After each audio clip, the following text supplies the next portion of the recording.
So I've got this Nissan GTR for a few days. As you guys know, my Lamborghini Gallardo is in Dallas, Texas right now, getting a stage 2 twin turbo built. So I've been without a cool car for quite a while now, way too long actually, and been having kind of withdrawals about that. I've got a friend who's got a Nissan GTR, and he's been kind enough to let me borrow it for a few days to do a video review. So I've been living with this car for a few days now, driving it, to the grocery store and just doing, random daily stuff.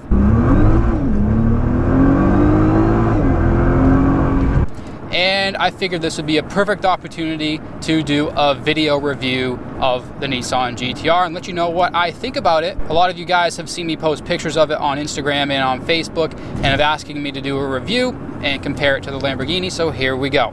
So first of all, my initial impressions of the car are that I absolutely love it. I'm not going to lie. I think it's the perfect blend between a supercar and a daily driver, and that's pretty much what you read whenever you look up something online about the GTR. What people think about it, they say, hey, well, it's the perfect combination of a daily driver and a supercar. And don't get it twisted, just because this is a Nissan, it doesn't mean that it doesn't fall into the supercar category. This thing is a supercar.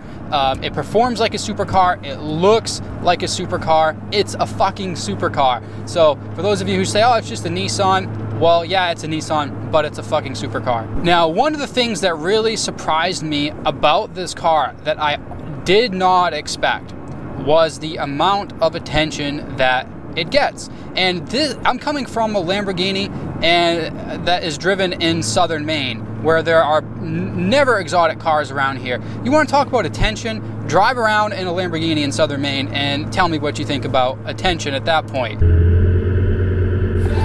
The way you looking at me, you gave me that look. Just call me Mr. Popular, 'cause all the girls want me, but they cannot touch. 'Cause all I want is you and me and the crib. I am surprised how much attention this car gets. I thought it would kind of blend in with, the average car on the road, because it, obviously it looks cool, it looks exotic. Car people will recognize it on the road and know what it's all about. But I had no idea that random people would be looking at it, checking it out. And I've taken this car to the grocery store. I've had people come up to the car, take sneaky pictures, just like I experienced with the Lamborghini. My girlfriend Emily has also been driving the car around. What the fuck? And she's been getting people waving their arms out the windows, telling her to do burnouts, people in diesel trucks trying to race her. We're getting similar responses that we get in the Lambo, just not quite at that crazy level. Just as a comparison, if you're out driving around in the Lamborghini, you'll get everyone turning their heads and looking at you. I'm talking like from people who know about cars to people who have no idea what you are driving, that have no interest in cars. Like in the Lamborghini, I've had random old women come up to the car and ask me about it, okay? And in the Nissan and the GTR, that won't happen so much, but you still get people looking. So I'm really surprised about that, the amount of heads that this car still turns. And it's in completely stock form too. There's no crazy wheels on it. There's no crazy carbon fiber kits on the outside. It's not slammed or anything like that. It doesn't have a loud exhaust. Let's talk about the daily driving aspects of this car, because if I was to get a Nissan GTR, which I do want to get one now, its sole duty for me would be daily driver status. This would be the car that I would jump in every day. I don't care if it's raining out. I don't care if I'm going to a restaurant. I don't care if I'm going to a place where I'm going to have to park the car around a bunch of people. This is the car that I would want for that, because it's got the performance, it's got the status, I guess you could say, in the car community. Everyone in the car community who knows about cars will know what it is. It's fast as fuck, I'll say that again, but it kind of blends in where you can use it every day. Yes, you're going to get some attention, but for the most part, it's not going to draw like crazy obsessive people coming up to the car, leaning on it and taking pictures. At least I haven't experienced that yet, like I would with the Lamborghini. It's easy to drive, like in and around town. Like right now, I'm in a small little town. I'm coming up to a stoplight, And in the Lamborghini, I would really have to fight, you know, put my head down to see that stoplight or that traffic light. And the GTR, it's right there. I've got perfect visibility all around. I honestly feel like I'm in, you know, a sedan, like, you know, your average run-of-the-mill, you know, regular car. I don't know how else to explain it. Visibility is perfect. On the Lamborghini, that's not so much the case. You know, I look in my rear view in the Lambo, and I've got like this little 10-inch tall window to peer through. This, I've got a nice tall glass. I can see everywhere around me. I mean, it's perfect for daily driving. You know, with the early Gallardo that I have, the e-gear is not city friendly. Like, it's a pain in the ass to drive at slow speeds. It's a pain in the ass to go slow around corners. It's a pain in the ass to do anything in the city. This car, just pop it in automatic mode or shift it manually, it doesn't matter. And it's, you know, it's up to the city driving, daily driving job with no problem at all. Perhaps what I love most about this car is that it wears so many different hats. Like I said earlier, you can take this thing to the car meet, you can take this thing to the drag strip and totally, you know, smoke a bunch of other cars. You can take it to a car meet and talk with your car friends about it, but you could also jump into it, go to the grocery store, go to the bank, and not have to sacrifice anything. That's the key thing, is you're not sacrificing anything with the GTR. You can have the best of both worlds. You can really have your cake and eat it too. Like right now, I'm about to go through a drive-through to get an iced coffee at Aroma Joe's, and in the Lamborghini, this would be quite an event. I would kind of be scared about making this sharp corner right here, but in the GTR, all I have to do is just, you know, just drive.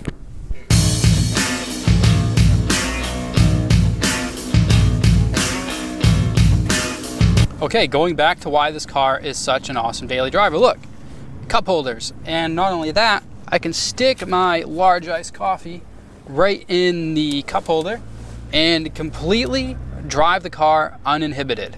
Right? It doesn't get in my way. I'm not over here trying to shift gears with a manual shifter in the center, and I'm not bumping it into it with my arm. It just works. I don't know how else to explain it. The Lamborghini, first of all, doesn't even have a cup holder, right? Like, I have to like put it between my legs. I'm sure you guys have seen that in my other videos.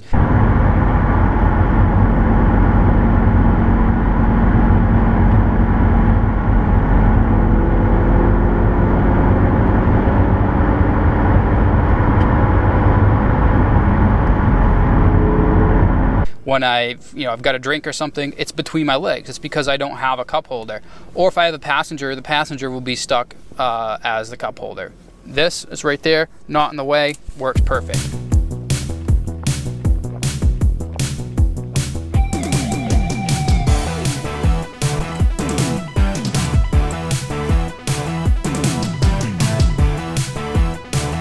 Now, would I ever get rid of my Lamborghini to get a GTR? A couple people have asked me that. Just because I have been posting about how much I like this car, that does not mean that I would ever trade my Lamborghini for this.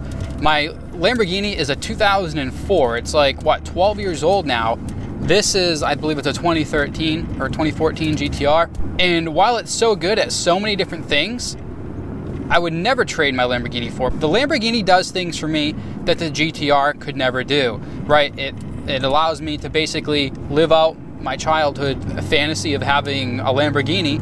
The looks do not compare, although the GTR is extremely sexy, and I believe it does have those supercar looks. It doesn't have the Lamborghini looks. It doesn't invoke the same emotions that a Lamborghini does. It doesn't sound the same, and I don't know how else to explain it. It's just not a Lamborghini. I don't feel that this car is an exotic. While it's a supercar, it's not an exotic. A Lamborghini, it's an exotic. It does things and creates emotions that this car cannot do. Let's talk about the build quality of the Nissan GTR. Well, I'm not that impressed with the build quality. Like right now, we're driving down the road and I hear an annoying ass rattle over here in the A-pillar that I don't know what it is. And if this was my car, it would probably take me a long time to figure out what it is, and I would go absolutely fucking crazy trying to figure out what it was. So there's a rattling over there that is not stopping. Everything in the interior, while there is some leather, which looks nice, I love the steering wheel, by the way. I love the feel of the steering wheel and looks of it. but mostly everything is cheap plastic. And this car is a daily driver. You may even notice the child seat in the back. The guy who was using it before me had his kid in it, so it can do the daily driving tasks, like I said earlier. But I can see driving this car how being used as a daily driver is affecting the wear and tear on the interior. Like there's the little plastic center console here is all scratched up. You know, like the things that get a lot of use, like the door handles, these little areas right here where my knee is resting. There's just wear and tear scratches that a detail could not fix. Like this center console right here would have to be, the plastic piece would have to be replaced. You know, there's no way to fix those scratches, and those could be just from keys hitting it or your arm going back and forth on the shifter. I don't know. So I give the interior about a 6 or a 7. I love the steering wheel. I love the heads-up display. I love this little, you know, panel here that the screen that shows you everything. But I think the little plastic pieces could be improved upon a little bit, and that's being nitpicky. If this was my car, I'm kind of anal about things. It probably wouldn't be, it probably wouldn't show as much wear as this one. But for the average user who's going to use this every day, it's probably going to look, you know, well used. Okay, so let's talk about performance. I'm going to pull off onto a side road here where we can do a little launch, because I tell you what, I've done a launch a couple times in this car, and it is one of the best feelings in the world. It feels absolutely amazing. And I want to talk about the performance of this car in stock form. This is a completely stock car, not one single modification, not even an exhaust or a tune. And it is really impressive in the performance category compared to my Lamborghini. The Lamborghini is quick, don't get me wrong, but it is older, but it's nowhere near as fast as this car in stock form. Like, to the average person who just wanted a fast car and didn't want to modify it, just wanted a daily driver and a fast, fun car to drive that has awesome looks, this is the perfect car for that. You know, the transmission and the paddle shifters and all that, they are worlds ahead of my Lamborghini Gallardo, my first generation Gallardo. The shifts on this car are instantaneous, okay? There's no lag. The Lamborghini, there's a little bit of lag there. It takes a bit longer to shift gears. Obviously, the Lamborghini has the single clutch, which has its own advantages as far as like raw power and feel in the car, basically getting thrashed around. The GTR is instant. One of the things that really threw me off when I first drove this car was not feeling the gear shifts. Like right now, I just shifted from 5th to 6th, and I don't even feel it. Like, it doesn't lurch me back into the seat, and there's no drama there, okay? It's just a smooth transition that you barely even notice. That's one of the things I do like about my Lamborghini. It's not a daily driver, so that's okay, but this being the daily driver, I like those smooth shifts for that. But if I wouldn't buy this as the weekend fun car, I think I would get bored with it because it's so good at the day-to-day stuff.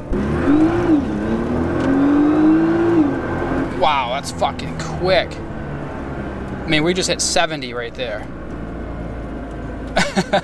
That is fun. I would keep going if I could. There was a little bit of wheel spin there, which is insane. Yeah, we just hit 70 miles an hour. I don't know how long that was, but it felt like 2 seconds. That is fun.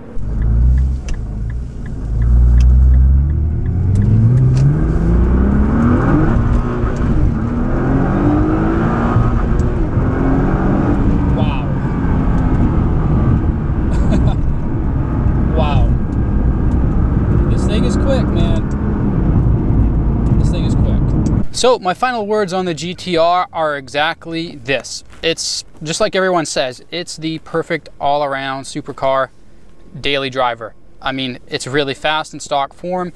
It responds really well to modifications. It looks amazing, still turns a good amount of heads, but doesn't draw that much attention where you're nervous to leave the car anywhere. And it can also be used as a daily driver. Pop it in automatic mode or even drive it manually. You can take it anywhere you want without any hassle. So I love the car. I would like to get one myself actually someday and use it as a daily driver for exactly those reasons. No, I will never get rid of my Lamborghini. like I said, the Lamborghini does something that the GTR cannot. So thanks so much for watching this little review video. If you're watching this and you are local to the Southern Maine area, New Hampshire area, and you've got a cool car that you'd like me to review, I'm going to start doing more reviews like this, I think. But if you got a car you want me to review, go ahead and let me know, and we can meet up and we'll get it done. Go ahead and press the like button if you like this video. I'll make more like it, and subscribe. I'll talk to you soon.